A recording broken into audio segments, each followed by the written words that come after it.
My name is Jay, which is short for Jacqueline, but Jay is easier. And I grew up in Ohio and have moved around quite a bit since then, but Ohio is where I came out at 14 as a lesbian originally. And I was sort of outed by circumstance, and that didn't go very well, as is so common. My family, I think they were kind of caught between, or the family I was living with was kind of caught between, their default mode is to, love and accept their children, and then all of these other issues that they were apparently sitting on that I didn't know about. My father, I think, was just a little conflicted. He's very quiet, so I didn't really know what he was thinking.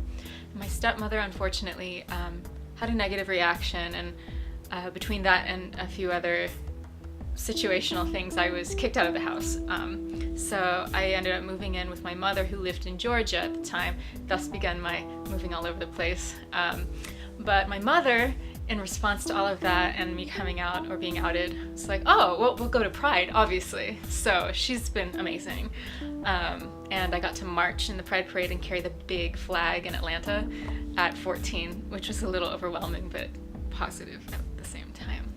So I identified as a lesbian for quite a while, because I thought that that's how it was, that if I liked girls, or honestly, I didn't know what was going on with me. I just knew I didn't like boys yet or at all at the time, and I had a crush on a few girls. So I'm like, okay, I must be a lesbian.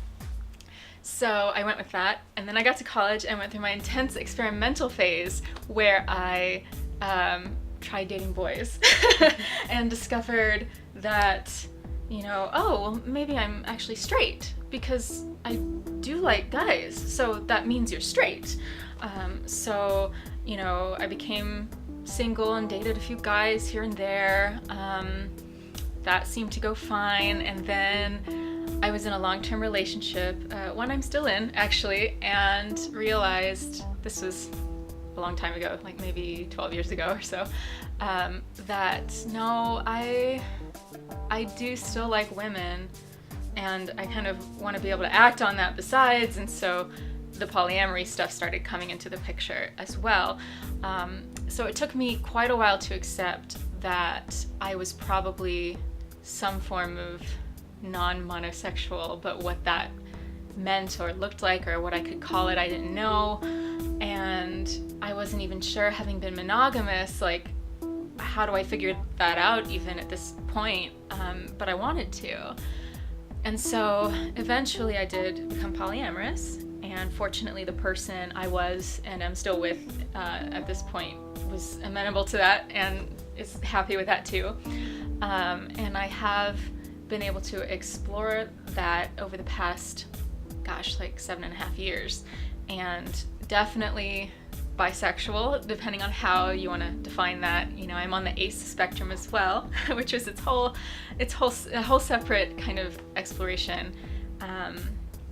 And so as far as coming out is concerned, I think I sort of came out as bisexual at the same time that I came out as polyamorous, because I could say until the cows came home that I am attracted to women, even though I was with a man at the time. And people would sometimes hear that, but a lot of the time they would think, well, that's irrelevant.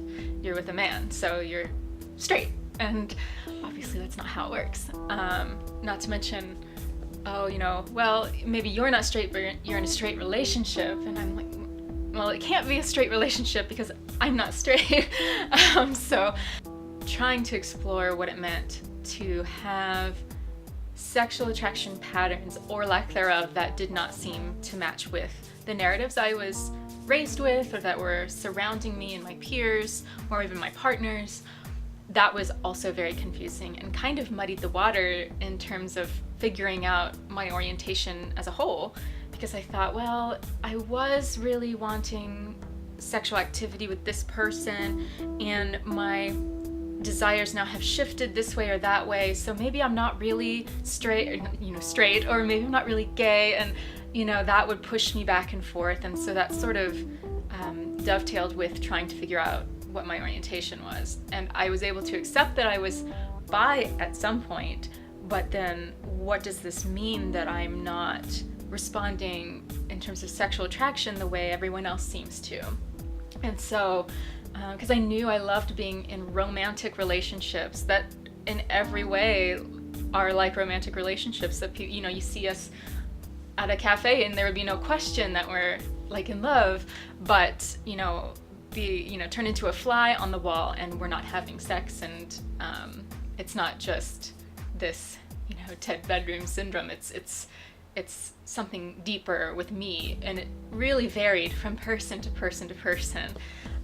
It's a fickle thing, and I know it can be for allosexual people too, but it seemed like it was a little more intense for me, this fluctuation, than the people around me. So eventually I did learn about asexuality, and not only that it exists, but that it is a spectrum, like so many things. And after some hemming and hawing and research and self-denial and years of this, I accepted that I was definitely somewhere on the ace spectrum. Where, I still don't really know. I often round to asexual when I'm talking to people because it's straightforward conceptually, but then as I get to know people on a slightly deeper level, I can elaborate if they want to know, or if it's relevant to us, and kind of go into more how it can look like gray asexuality, and what that entails. And for every person, it's so different.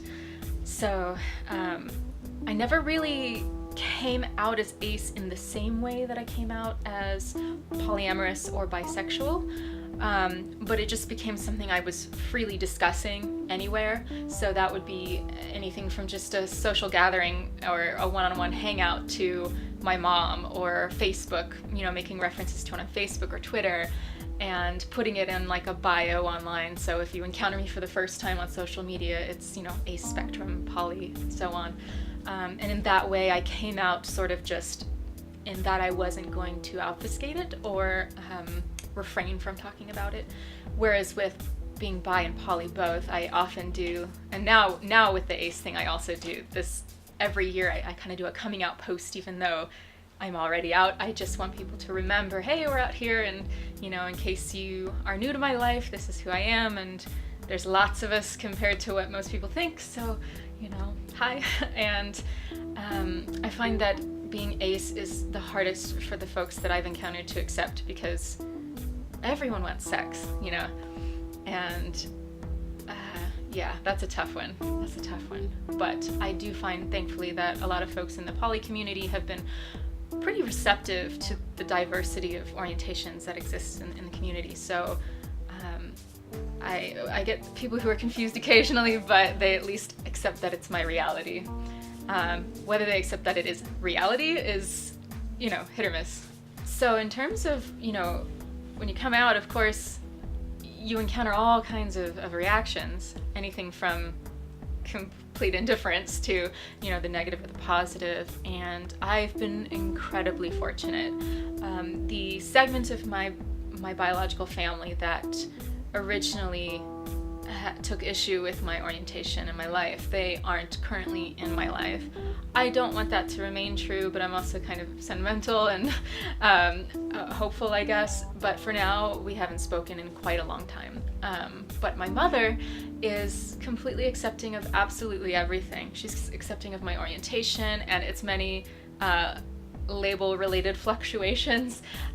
She is accepting of my polyamory and even got me a Sister Wives mug, which obviously is not the way that I practice polyamory, but it was cute. It was a gesture, and it was like a joke mug. It wasn't that's what she thinks that I do. And she is accepting of my partners, their partners, not just the people I am in direct relationship with, but also the other people in my life who are related to that. I'm really lucky. And so that makes me happy, and I really hope more people can have that feeling of acceptance, not just from their fellow queer friends and partners, but also family. I think that's something a lot of us are lacking. And I know that for me, growing up, I grew up in the 80s and the 90s, and coming out at 14, I think it was like, what, 96 or 97, there wasn't a lot of acceptance for any kind of queerness. The ball was rolling, and had been for a while, but it takes time. And at that point, I was alienated at school. I lost most of my friends at the time. I did gain new ones, thankfully, the theater kids. And I just had no framework. I had, like, the only media that I had at the time was Sailor Moon. And I loved it, and so many of my friends and I loved it for that reason. There was, a lot of, they queered the narrative a lot, even when it wasn't completely explicit. It was obvious at the same time. And so trying to just find any morsel of representation in the media or in culture or anything, it was a struggle. So now my hope is that as more people are comfortable coming out and celebrating everyone else coming out, that we can help young people and older people feel like it's safe to do so, and that even if there is risk involved, that they'll have a community to fall back on, that we'll be there for them, and that their pain and their struggles, even if they don't always identically match our own, we will understand. And that's really important to me, and I know it's really important to a lot of other queer folks in my life. So, as far as being forced out of the closet is concerned, it was sort of it was a complicated situation, but the internet and socializing on the internet was in its infancy at that point, and to do so was considered incredibly dangerous and or creepy.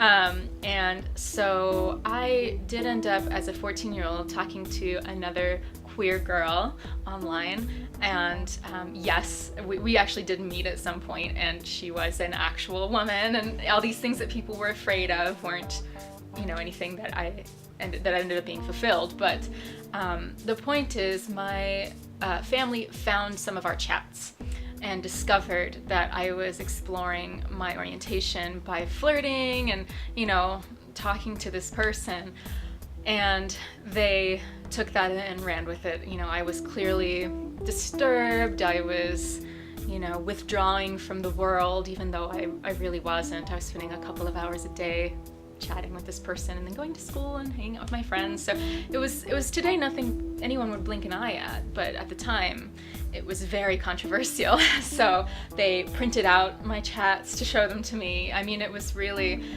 this is a part of also a broader pattern of emotional abuse that took place at the time, and a lot of gaslighting. So this is really common, unfortunately, too, for queer folks, to have this kind of home life context surrounding their coming out or their orientation in one way or another. And I won't say I'm grateful that it happened that way, because that is not cool.